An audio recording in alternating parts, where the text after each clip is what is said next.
Channel আনন্দে স্বাগতম। এই মুহূর্তে গুরুত্বপূর্ণ খবর হলো ভাটপাড়া পৌরসভার 28 নং ওয়ার্ড রাউতা অঞ্চল থেকে এক গৃহস্থের বাড়ি থেকে উদ্ধার করা হলো বিরল প্রজাতির কাছিম বা কচ্ছপ। উদ্ধার করল শ্যামনগর স্বেচ্ছাসেবী সংগঠন human and world care foundation.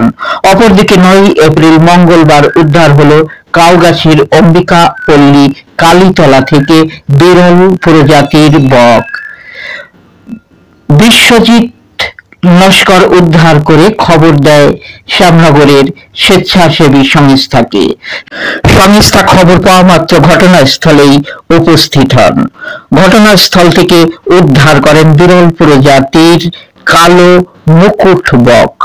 উদ্ধারকৃত পাখিটিকে আবার তুলে দেওয়া হয় সরাসরি বন দপ্তরের কর্মীর হাতে। চ্যানেল আনন্দে দেখুন সেই চলচ্চিত্র।